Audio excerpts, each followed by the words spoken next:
Sir मेरा नाम हर्ष चोपड़ा है। मैं क्या करते हैं आप? मैं स्टडी करता हूँ स्कूल के अंदर। मैं क्लास 11th का स्टूडेंट हूँ। मुझे ये बताइए, आप 11th के स्टूडेंट हैं, अभी आपका वोट देने का उम्र हो गया है? नहीं सर। अभी नहीं हुआ है, लेकिन तमाम चीजें देख तो रहे हैं ना, तो क्या लगता है स्टूडेंट्स को लेकर जो इतनी बातें करती हैं सरकारें, किसी की भी सरकार हो, बीजेपी कांग्रेस कोई भी, तो कुछ आप लोगों को अपने स्कूल कॉलेज में बदलाव, फायदा अपनी पढ़ाई में समझ में आता है? सर वो देखा जाए तो ये होता है कि गांव से बच्चे पढ़ने के लिए टोंक आते हैं। बहुत सारे बच्चे क्या है 12th तक टोंक पढ़ लेते हैं। उसके बाद यहाँ पे कोई अच्छी कोचिंग नहीं है, कॉलेज नहीं है, इस वजह से जयपुर जाना पड़ता है उनको। तो ये एक परेशानी है। और देखा जाए तो टोंक एक सिटी है, तो डेवलप हो चुका है टोंक। लेकिन जैसे डिस्ट्रिक्ट के हिसाब से देखा जाए तो टोंक को और डेवलप होना चाहिए, और डेवलप करना चाहिए। जैसे सिटी है, इसके अंदर बहुत भीड़ है। जैसे देखा जाए तो मतलब मीन्स रोड पे पॉपुलेशन बहुत ज्यादा है, वाहन वगैरह बहुत ज्यादा चल रहे हैं। वैसे देखा जाए तो और डेवलप होना चाहिए टोंक को। और स्टडी के अंदर तो बिल्कुल मतलब लो लेवल पे है। अगर देखा जाए तो बच्चे आसपास के जितने भी मतलब और डिस्ट्रिक्ट के बच्चे टोंक आते हैं, 12th तक टोंक टोंक स्टडी करते हैं और फिर जयपुर चले जाते हैं। तो यहाँ पे अच्छी कोचिंग का वो है, कोचिंग होनी चाहिए और कॉलेज होनी चाहिए। जैसे अभी सर ने बताया कि स्पोर्ट्स के बारे में, तो टोंक में अच्छे अच्छे खिलाड़ी है, इनको अच्छी अकेडमी नहीं मिल पाती, अच्छा गाइड नहीं मिल पाता खेलने के लिए। तो इनके लिए अच्छी एकेडमी होनी चाहिए, अच्छी कॉलेज होनी चाहिए, तो ये खेल खेल सके और अच्छे स्तर पे खेल सके। यहाँ से बच्चे डिस्ट्रिक्ट लेवल पे जाते हैं स्कूल टूर्नामेंट के अंदर, उसके बाद स्टेट लेवल पे जाते हैं, स्टेट लेवल पे रुक जाते हैं, नेशनल लेवल पे नहीं जा पाते क्योंकि उनको कोई गाइड नहीं करता, कोई सिखा नहीं पाता। इस वजह से अच्छी एकेडमी होनी चाहिए, अच्छी कॉलेज होनी चाहिए, तो बच्चों को अच्छा गाइडेंस मिल सके। इसलिए देखा जाए तो वैसे बीजेपी ने मतलब ज्यादा कुछ काम किया है यहाँ पे। अभी देखा जाए तो विधानसभा के अंदर कांग्रेस की सीट आई थी, लेकिन फिर भी देखा जाए तो बीजेपी को होना चाहिए। बीजेपी का ज्यादा महत्व है यहाँ पे।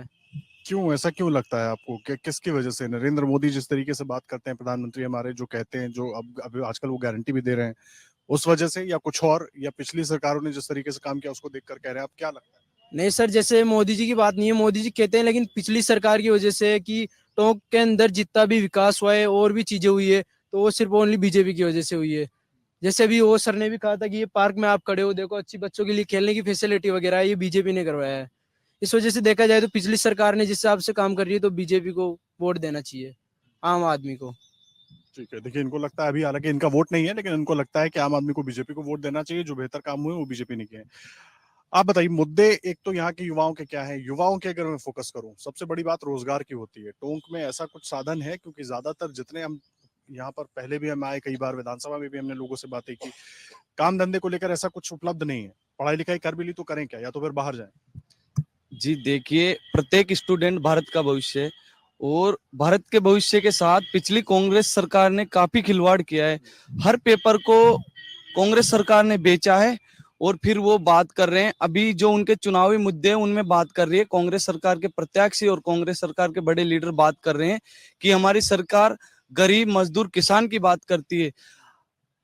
आम छात्रों को तो उन्होंने लूट लिया, गरीब किसानों को उन्होंने लूट लिया, निचोड़ दिया काफी, और अब वापस चुनाव में आ रहे हैं तो बोल रहे हैं कि हमने गरीब मजदूर की बात करते हैं। अरे आप कहां से गरीब मजदूर की बात करते हो? स्टूडेंटों का भविष्य आपने लूट लिया। और आज देखा जाए तो फर्जी तरीके से उन्होंने पेपर लीक करवा करवा के इतने पेपर बेच दिए कि एक मेहनत और संघर्ष करने वाला बच्चा जो यहाँ से जाता है, एक गरीब गरीब का बच्चा यहाँ जाता है, जयपुर रूम लेता है, पढ़ाई करता है, उन सब चीजों का उसका खर्चा होता है 30-35 हजार रुपए महीने का, कोचिंग किराया सब मिला के।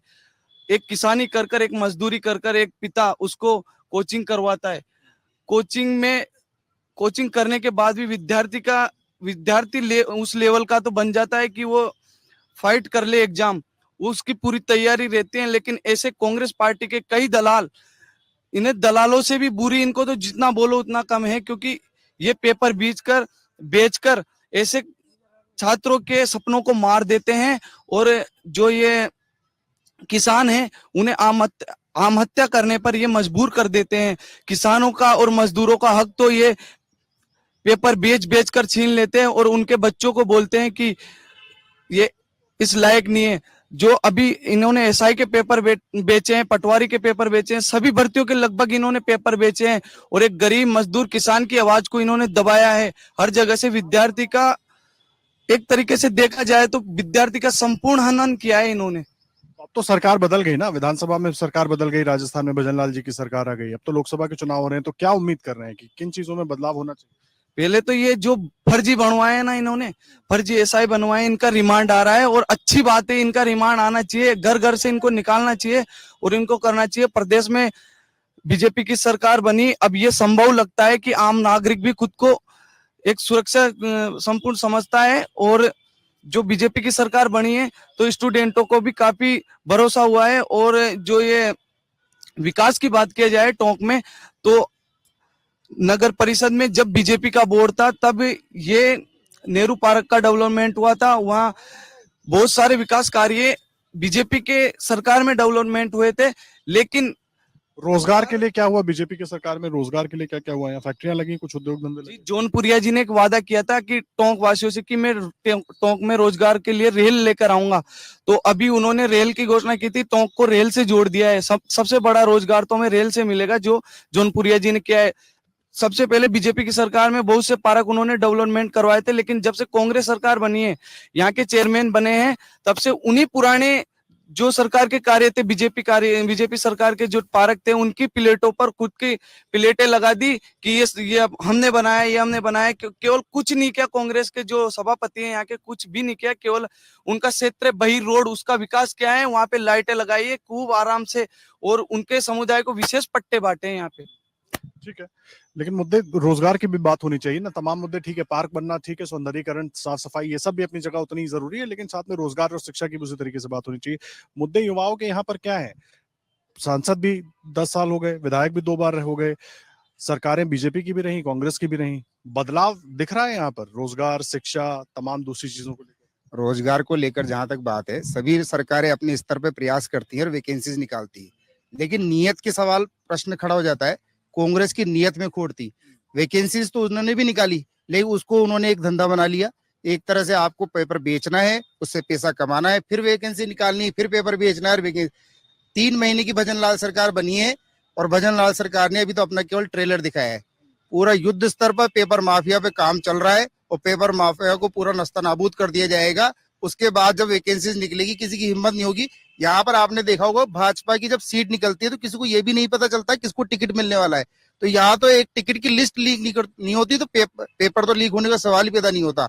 और जहां तक आप विकास की बात करते हैं, टोंक सवाई माधोपुर के अंदर जितना विकास हुआ है वहां से इससे ज्यादा कहीं नहीं हुआ। 135 करोड़ की लागत से बनास नदी के अंदर हाई लेवल ब्रिज बन रहा है।